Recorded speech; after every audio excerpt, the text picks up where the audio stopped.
और आप ये देखिए जिस कदर महंगाई बढ़ती जा रही है, तो अग्निवीर के लिए, क्योंकि उसको देखिए 2 एस्टेब्लिशमेंट रन करने पड़ते हैं। एक तो वो जहाँ रह रहा है और दूसरा एस्टेब्लिशमेंट उसकी फैमिली वगैरह जहाँ रह रही है, माता-पिता रह रहे हैं, तो उनको भी उसे अपनी फाइनेंशियल मदद देनी पड़ती है। तो आज अगर आपको 2 एस्टेब्लिशमेंट चलाने पड़ें, तो ये अमाउंट काफ़ी कम है और सरकार को चाहिए कि इसके ऊपर थोड़ा-सा विचार करे और इसमें वृद्धि लाए। दूसरी चीज़, अग्निवीर को जो एक रेगुलर सोल्जर के हिसाब से उसकी मतलब उसकी छुट्टियाँ भी कम हैं, उसके मतलब और अलाउंसेस वगैरह भी थोड़े कम हैं। तो इन सब चीज़ों को ध्यान में देखते हुए मैं सरकार से यही दरख्वास्त करूँगा और उम्मीद भी करता हूँ कि अग्निवीर के लिए कुछ इज़ाफ़ा इसमें किया जाए, क्योंकि अभी आपने बताया जुलाई 26 में पहला बैच निकल जाएगा, तो वो जिस तरह का फीडबैक देंगे, उससे भी माहौल में काफ़ी या जो माशरे में काफ़ी एक मैसेज जाएगा। अगर वो फीडबैक अच्छा आता है, तो हमारे जो नवयुवक हैं, वो जी। सेना में बढ़-चढ़ कर हिस्सा लेने की कोशिश करेंगे। अगर फीडबैक माकूल नहीं है, तो ये भी उनके मोरल या इनटेक पे फ़र्क डालेगा। सर जय हिंद। ब्रिगेडियर विनोद दत्ता सर, जय हिंद। बहुत बहुत शुक्रिया समय देने के लिए। Thank you sir. Thank you sir. Sir, budget आ रहा है, कल बजट आ रहा है और पूरी देश की नजरें बजट पर हैं। भारतीय सेना के जवानों की भी नजरें बजट पे हैं, क्योंकि ऑपरेशन सिंदूर के बाद ये पहला बजट है और यहां पर उम्मीद की जा रही है कि एक जबरदस्त बढ़ोतरी देखने को मिलेगी डिफेंस बजट में। फिलहाल 6.81 लाख करोड़ हमारा डिफेंस बजट है, तो उम्मीद करते हैं कि एक जबरदस्त बढ़ोतरी हो, जीडीपी का कम से कम 3 से 3.5% हम डिफेंस पे खर्च करें, ये हम उम्मीद करते हैं। कैसे आप देखते हैं सर? और क्या अग्निवीरों को लेकर, क्योंकि मैन बिहाइंड दी मशीन भी बहुत जरूरी है, उनका मोरल हाई रहे, तो अग्निवीरों को लेकर भी क्या कुछ इस बजट में ऐलान हो सकता है? देखिए, जय हिंद राजेश जी।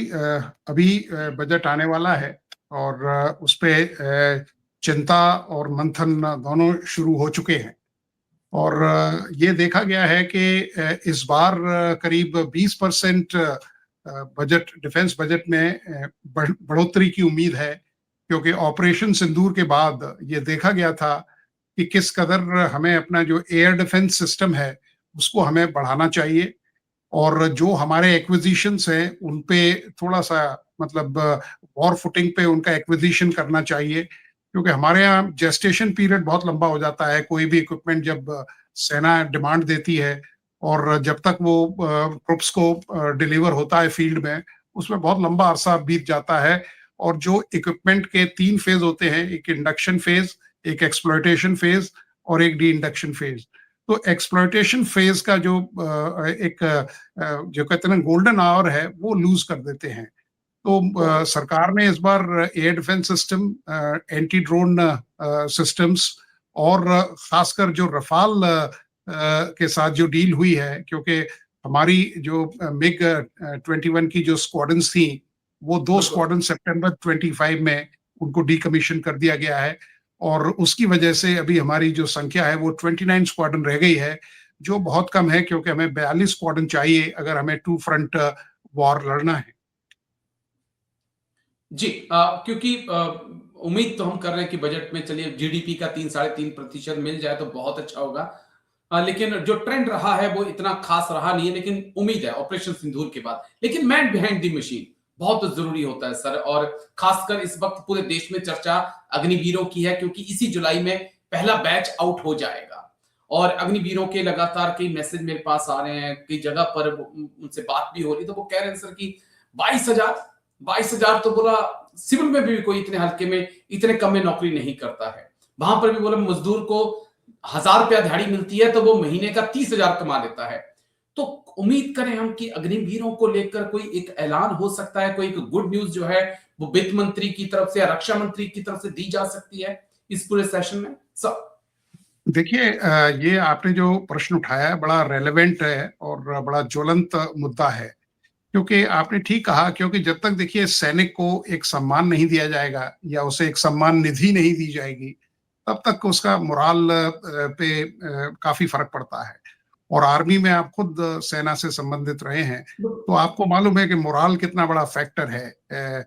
और आप ये देखिए जिस कदर महंगाई बढ़ती जा रही है, तो अग्निवीर के लिए, क्योंकि उसको देखिए 2 एस्टेब्लिशमेंट रन करने पड़ते हैं। एक तो वो जहाँ रह रहा है और दूसरा एस्टेब्लिशमेंट उसकी फैमिली वगैरह जहाँ रह रही है, माता-पिता रह रहे हैं, तो उनको भी उसे अपनी फाइनेंशियल मदद देनी पड़ती है। तो आज अगर आपको 2 एस्टेब्लिशमेंट चलाने पड़े, तो ये अमाउंट काफ़ी कम है और सरकार को चाहिए कि इसके ऊपर थोड़ा-सा विचार करे और इसमें वृद्धि लाए। दूसरी चीज़, अग्निवीर को जो एक रेगुलर सोल्जर के हिसाब से उसकी मतलब उसकी छुट्टियाँ भी कम हैं, उसके मतलब और अलाउंसेस वगैरह भी थोड़े कम हैं। तो इन सब चीज़ों को ध्यान में देखते हुए मैं सरकार से यही दरख्वास्त करूँगा और उम्मीद भी करता हूँ कि अग्निवीर के लिए कुछ इज़ाफ़ा इसमें किया जाए, क्योंकि अभी आपने बताया जुलाई 26 में पहला बैच निकल जाएगा, तो वो जिस तरह का फीडबैक देंगे, उससे भी माहौल में काफ़ी या जो माशरे में काफ़ी एक मैसेज जाएगा। अगर वो फीडबैक अच्छा आता है, तो हमारे जो नवयुवक हैं, वो जी। सेना में बढ़-चढ़ कर हिस्सा लेने की कोशिश करेंगे। अगर फीडबैक माकूल नहीं है, तो ये भी उनके मोराल या इनटेक पे फ़र्क डालेगा। भारतीय सेना ने ड्रोन और आर्टिफिशियल इंटेलिजेंस के बढ़ते इस्तेमाल को देखते हुए अमेरिका की कैलिफोर्निया स्थित defence technology company shield AI के साथ एक अहम समझौता किया है। इसके तहत भारतीय सेना को वी बैट नाम के आधुनिक ड्रोन मिलेंगे। ये डील मेक इन इंडिया पहल के तहत की गई है और इसका सबसे बड़ा फायदा ये होगा कि ड्रोन आगे चलकर भारत में ही बनाए जाएंगे। खास बात यह है कि इस समझौते में केवल ड्रोन खरीद ही शामिल नहीं है, बल्कि इसमें अत्याधुनिक ऑटोनॉमी सॉफ्टवेयर हाई माइंड का लाइसेंस भी शामिल है। जब सॉफ्टवेयर बी वेट ड्रोन में इस्तेमाल होता है, क्योंकि ड्रोन दुश्मन के जैमिंग, जीपीएस फेल होने या कम्युनिकेशन टूटने जैसी परिस्थितियों में भी खुद से फैसले लेकर मिशन पूरा कर सकता है। वीवैट एक ग्रुप 3 क्लास का vertical take off and landing unmanned aerial system है। आसान भाषा में कहें तो ये ड्रोन बिना रनवे के बिल्कुल हेलीकॉप्टर की तरह ऊपर उठ सकता है और नीचे उतर सकता है, लेकिन उड़ान के दौरान ये फिक्स्ड विंग विमान की तरह तेज और लंबे समय तक उड़ान भी भर सकता है। भारतीय सेना वी बैट ड्रोन का इस्तेमाल मुख्य रूप से इंटेलिजेंस सर्विलांस मिशन के लिए करेगी। इन ड्रोन की मदद से सीमा पार होने वाली गतिविधियों पर नजर बनाई रखी जा सकेगी। ये दुश्मन की मूवमेंट को समय रहते पहचाना जा सकेगा और जरूरत पड़ने पर यह ड्रोन हमला भी कर सकता है।